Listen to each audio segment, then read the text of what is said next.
আগের ভিডিওতে আমি বলেছিলাম যে ফেক মেল বা অরিজিনাল মেল কি করে চিনবেন, এবং সেই ভিডিওতে মেনশন করেছিলাম যে কোনো অপশানে ক্লিক করার আগে ইউআরএলটা চেক করবেন কি করে, আমি নেক্সট ভিডিওতে বলবো।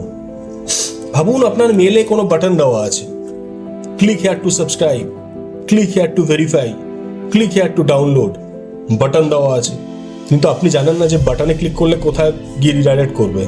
তো সেই ক্ষেত্রে আপনি যদি জানতে চান সেই বাটনের পেছনে কি ইউআরএল লুকিয়ে আছে, তাহলে আপনি যখন কম্পিউটার ইউজ করবেন তখন আপনি বাটনটার উপর রাইট ক্লিক করে কপি ইউআরএল করুন, কোনো নোটপ্যাডে আপনি পেস্ট করুন ইউআরএলটা, সেখানে দেখুন যে প্রপার ডোমেনটা কি আছে। যদি ভুলভাল ডোমেন থাকে সেক্ষেত্রে আপনি সেই বাটনে ক্লিক করবেন না, আর যদি ঠিকঠাক থাকে, যদি আপনার প্রপার ডোমেন ব্যাংকের ডোমেনটাই যদি থাকে, সেক্ষেত্রে আপনি সেটা ইউজ করতে পারেন। আর মোবাইল থেকে যদি দেখতে হয়, ওই বাটনটার উপরে আপনি একটু লং প্রেস করে রাখবেন, তাহলেই আপনি অপশন পেয়ে যাবেন কপি ইউআরএল এর, এবং সেই ইউআরএলটা অন্য জায়গায় পেস্ট করে সেম ভাবে আপনি ট্রাই করুন। তাহলে কোনো মেল আসলে হঠাৎ করে আপনি কিন্তু ক্লিক করবেন না।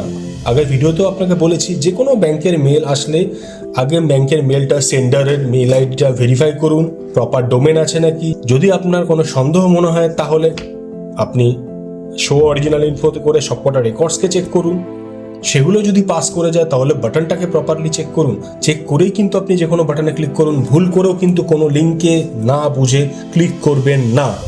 আপনার সেফটি কিন্তু আপনাকেই দেখতে হবে। যদি এরকম কোনো প্রবলেম আপনারা ফেস করে থাকেন অ্যাট প্রেজেন্ট, আপনি কিন্তু আমাকে কমেন্ট সেকশনে জানাতে পারেন।